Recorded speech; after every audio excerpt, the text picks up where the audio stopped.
Žiūrėkit, kaip gerai atrodo. Kvepia. Belia kaip gerai. Hei, sveiki draugai, na ką, šiandieną vėl sekmadienis ir vėl mes prie pirtelės. Kaip nekeista, buvo penktadienis labai šaltas, šeštadienį vakar toksai. Nu, šiandien visai nešalta, šiaip aš nežiūrėjau, pliusinė tikrai temperatūra. Ir va su džemperiuku visiškai gerai jaučiuosi lauke. Tai šiandieną vėl gaminsime lauke. Ir bus toksai, sakykime, labai paprastas receptukas, bet labai skanus. Šiandien virsim sriubą ir viską jūs pamatysit, kokią ir kaip. Taip, tai prieš tai noriu visiems padėkoti savo rėmėjams. Tai Contribui, kas prisijungėte, kas palaikinat, kas širdutę paspaudžiat su žodžiu thanks. Ačiū jums visiems labai. O jeigu ir tu nori prisidėti prie kanalo finansiškai, parama, tai palieku viską aprašyme. Ten Contribui nuoroda ir visa kita informacija. Na, o dabar ateikit arčiau stalo ir parodysim, ką mes šiandien darysim ir kokių produktų mums šiandien reikės. Ateikit arčiau. Na, o šiandieną virsime kreminę žuvienę. Tai produktų mums nereikės tikrai daug. Mums reikės lydyto sūrio, jūsų pasirinktos žuvies filė ir daržovių. Tai morkas, svogūnas, bulvės ir truputėlį žalumynų. Iš prieskonių druska, pipirai, na ir galbūt jūsų mėgiami kažkokie prieskoniai sriubai. Kadangi tas dabar yra vadinamas šaltasis sezonas, tai tokios sriubos, troškiniai labai gerai sueina. Tai pirmoje eilėje mums reikės svogūno ir morkos. Tai apsilupkime. Naudoju dvi tokias, na, sakykime, nelabai didelės galvutės svogūno. Jeigu turi didesnę, tai naudokit vieną, bent jau šitom proporcijom. Tai mes naudosime beveik 2 litrus vandens, gal sakykime 1,8 litro. Ką, pjaustomės svogūnas smulkiai.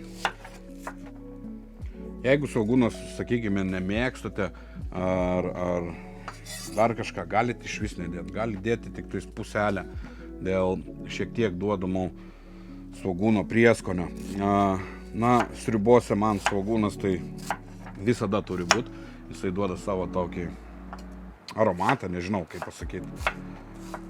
Be svogūnų, vienu žodžiu, nieko geras sriuba. Apie statybas galim pakalbėti mano. Tai kol kas statybos prisistabdė. Tai dabar tos šventės, viskas. Nežinau, ar užkonservuosiu žiemai, žiūrint kokia žiema bus. O gal kažką ir darysiu dar. Jo, viskas atsiremia į finansus. Tai jeigu darbai mano neapstos, kol kas jie apstojo. Sausio mėnesį paprastai iš vis darbų nebūna. Na, bet žiūrėsim kaip čia gausis. Tai gal kažką ir darysime.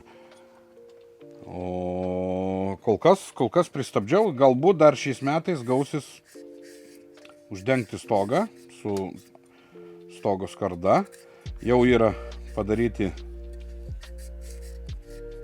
uždėta plėvelė ant stogo ir sugrebestuota. Pradėtas kalti antras karkasas, 5-tukas sienų. Na, vienu žodžiu, ateinančią savaitę bus trumpas video. Iš to, kaip darėmės ten stogą truputėlį. Tai kiek pavyko, tiek jums pafilmavau. Nes, na, tokiu oru nenorėjau žmonių, žinai, ilgai laikyti, kol aš ten lakstysiu su kamera. Na ir negražu būtų. Tai, na, turėjau padėti, turėjau daryti, viską nešioti, nes pats ant stogo nelipau, negaliu aš aukštai lipti. Tai teko prašytis draugų. Tai va, tai dėl to ir tas filmavimas toksai minimalus gaunasi. Na, bet jau dabar, kai pradedu daryti viską vienas, tai turiu laiko, kada pasiimti kamerą ir viską, tai antrą karkasą pradėjau kalt. Ką aš ten dar padariau? A raidės susidėjau, kas antrą, kaip ir man rekomendavot, paklausiau jūsų. Vienu žodžiu, paaiškinsiu viską kitam video, dabar ne apie tai, dabar gaminame.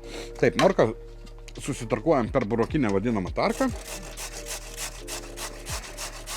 Taip pat morką naudoju, na, vieną tokią, sakykime, didesnę negu vidutinę. Irgi nesinori, kad sriuba gautųsi košė. Sriuba turi būti sriuba. Na, kartais tos tirštriubės, aišku, na, būna. Bet jau kai sriuba gaunasi vos ne kaip troškinys ar guliašas, tai jau nebesriuba. Sriuboj turi būti gero sultinuko, kad galėtum pasimėgauti tuo karštu sultinuku. Laukiu, greičiau pasidarysime ir pavalgysime. Taip, tai dabar mums visą šitą gėriką susitarkavome, susipjaustėme, reikia apkepti. Apkepimui naudosiu savo turistinę krosnelę, kad nekurti be reikalo. Kazanę virsim pačią sriupą, o apkepimą pasidarysime, tiesiog ant dujinės. Taip, įsipilame iš karto truputėlį aliejaus ir apkepinsime svogūną su morkom. O kol mūsų keptuvė įkais, mes galime apsilupti bulves. Tai turiu 3 tokias, nemažas bulves, bet aš mėgstu ir žinot, kaip aš lupu, tai pas mane lieka vos ne pusė jos tik tai. Nesigauna man kitaip su skustuku ar dar su kažkuo tai. Bulves apsipjovėm, girdžiu jau čia po biškį čiršką, tai galime susidėti viską į keptuvę.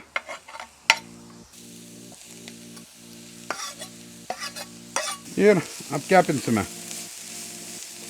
kol įgaus tokį gelsvą atspalvį. Vėl kvepia. Kol mūsų daržovės apkepinėja, galim susipjaustyti bulves. Taip pat ir žuvį galime susipjaustyti, ir dar reikia aliejaus. Tai bulves pjaustysime kubeliais, nelabai dideliais, kad išvirtų greičiau, nes žuvis labai ilgai neverda, žuvis išvis greitai ten. Štai tokiais nedideliais kubeliais susipjaustome 3 bulves. Viena bulvė, žiūrėkit kokia viduj supuvus. Taip, sekančiai galim susipjaustyti žuvis. Jinai yra pas mane šaldyta. Dabar nepasakysiu, kokia čia filė. Tiksliai, nes neatsimenu, kokią pirkau. Gal jūrų lydeka, kažkas tai tokio, bet šitai sriubytai tinka bet kokia jūsų pasirinkta žuvis. Receptas tikrai greitas, kas mėgstat žuvį, tai manau tikrai patiks. Beje, kaip jisai vadinasi, receptas rastas taip pat internete, tikrai nesu iš galvos kažką tai paėmęs, bet turėtų būti skanu. Taip, mūsų daržovės baigia apkepti, tai to turbūt ir užtenka. Viskas, daržovės paliekame, tegul jau stovi, einam prie kazano, užsikursime ir užsivirsime, pasidarysime pagrindą sriubai, tai yra buljoną. Laukia ruduo, man jau toks metas, nelabai man jis patinka. Jokios žalumos, nieko nėra laukia, stagarai tik tai su. Pasismulkinsim biškutį. Einam, užsikursim krosnelę. Kai visą laiką keletą į degtuko, dedam malkyčių, darom dureles, apačioje pradaryta, juška ištraukta ir lauksim, kol įkais puodas. Į puodą reikia įpilti vandens. Taip, tai į puodą įsipiliau vandens, 1,8 litro. Tai mes jį galim iš karto pasūdyti, gerą žiupsnelį, pilti truputėlį juodųjų pipirų ir keletą žirnelių. Čia turiu miksą pipiriukų. Viskas, leidžiame dabar vandeniui užvirti. Kol laukiame, kol vanduo užvirs, ką mesgi čia turime. Užpraeito jau savaitgalio, ne? Mano sūdyti lašinukai. Tai aš juos ištraukiau po 3 parų, įmerkiau į vandenį porai valandų ir tada pabaršiau aplinkui papriką ir pjaustytų česnaku. Tai paragausime. Persipjaunam per pusę, pažiūrim kaip ten vidus. Pjaunasi labai lengvai. Vidus atrodo irgi, žiūrėkit. Sakyčiau, labai gerai. Atsipjausim.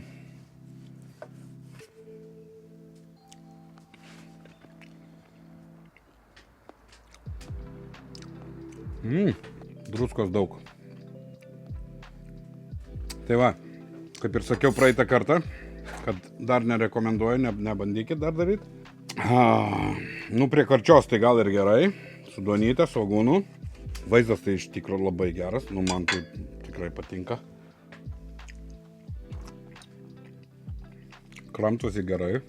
Bet vat, kol kramtai viskas gerai, praryji ir tada tokia viduj druskos. Taip, tai kaip ir eksperimentas. Nepavykęs, sakykim taip. Valgyt galima, nu bet sūrų. Aš sakyčiau, reikia druskos mažinti kiekį per pusę. Ok, kitą sekmanį pabandysim vėl užsūdyti iš naujo. Valgoma. Valgoma, viskas gerai. Spaldvytė, tai man iš vis. Pasaka kvapas žiauriai geras. Bet sūrų. Tai va, tokia paragaukim laida. Praėjusios laidos gaminio ragavimas, kuris nepasiteisino. Yra kaip yra. Na, bet aš visą laik norėjau daryti, aš mėgstu labai sūdytą lašinį. Tai visą laik norėjau pasidaryti taip, kaip noriu pagal save. Na, o kaip tai padaryti? Tik eksperimento būdu. Čia receptas iš interneto proporcijos, bet per daug. Arba per ilgai laikyta. Bet laikiau, kaip parašyta, 3 paras. Per daug druskos ir mažinsiu sekantį kartą per pusę. Tada žiūrėsim, kaip gausis. Na, išgausim vis tiek tą receptą, kuris bus... Norėsi su pirštai suvalgyti. Gerai, einam prie podą. Vanduo pradėjo pabiškį burbuliuoti, tai dabar metas atėjo sudėti lydytam sūriui. Tai lydyto sūrio naudosim taip, 4 vienetus po 90 gramų. Tai yra kiek čia gaunas? 360 gramų. Dedame į vandenį. Neapsiplikinam. Čia bandžiau pasipjaustyti, bet matau, kad nėra tikslo. Tai susidedam visą sūrį ir jį ištirpdinsime. Ir maišome, kol ištirps. Taip, matome, kad sūris visiškai ištirpo. Dabar metas įdėti bulves. Tai dedame visas bulves. Ir pavirsime, na, kad jos truputėlį apvirtų, sakykime, 10-15 minučių. Taip, mūsų bulvės apvirė apie 10 minučių. Gan stipriai verda, tai užtenka 10 minučių. Tai dabar keliauja į podą mūsų apkepėlė vadinama, svogūnai su morkom. Užkepėlė, nežinau, ne apkepėlė. Taip, pramaišom. Tas kreminis toksai, kreminė spalva. Ir dedame taip pat iš karto ir žuvytę. Ir virsime dabar, kol pilnumoj išvirs bulvės. Žuvį užtenka verdančiam vandenį tikrai 5-7 minučių. Na, o bulvytėm dar liko, na, sakykime, irgi panašiai, iki 10 minučių. Tai dabar pavirsime ir eisime ragauti. Na štai, pavirė dar 5 minutės. Pažiūrėkit, kaip gerai atrodo, ne? Dabar pats metas sudėti žalumynui. Tai žalumynui naudosiu šiandieną laiškinį česnaką ir krapus. Vėlgi, galit nedėti tiek daug, kiek aš dedu, bet žalumynas tai sriubai, troškiniui niekada nepakenks. Kaip gerai čia atrodo. Viskas. Dabar nukeliam nuo ugnies, pastatome 5 minučių pastovėti ir susitinkam prie stalo, paragausim. Na štai ir mūsų pietus gatavi. Sriubytė, kreminė, žuvienė. Žiūrėkit, kaip gerai atrodo. Kvepia. Belia kaip gerai. Čia turiu dar česnakinės duonelės, kuri puikiai tiks prie tokio patiekalo. Ką, ragaujam?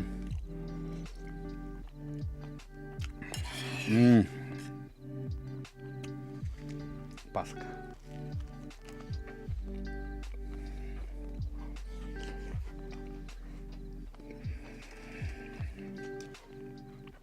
Mano nuomonė, labai skanu.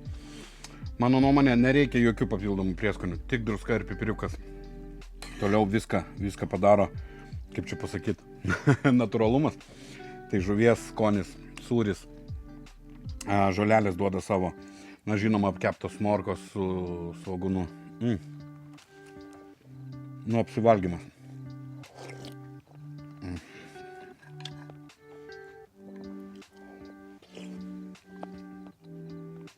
Tokia sriubytė su lašiša labai skanu. Kas mėgstat lašišą. Su raudona bet kokia žuvim. Upėtakis irgi tinka.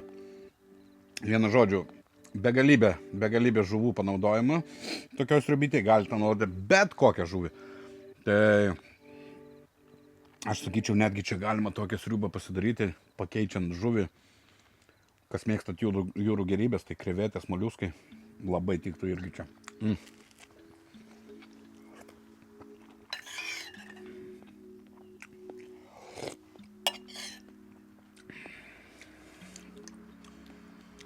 Seniai tokios skonios sriubos nevalgiau.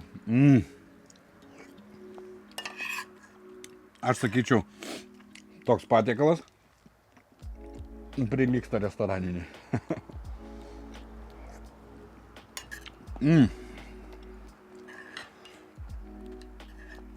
Labai tinka čia tas laškinis česnakas, bent jau man.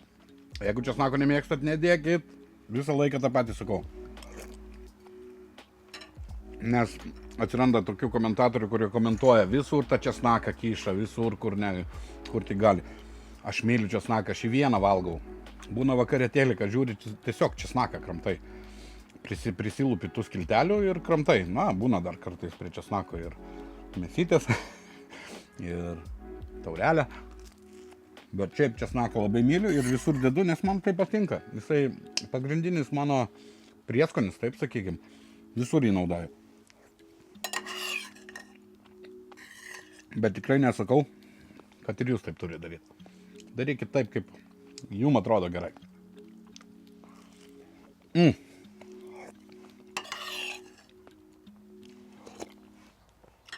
Viskas chebra. Einu pilsti šeiminai, sriubytę. Ir su jumis susitinkam ateinančią savaitę. Gal kokį trečiadienį įdėsiu update'ą apie sodybėlę statybą. Ten žiūrėsim, ką aš padariau, ko nepadariau. Iki skanaus.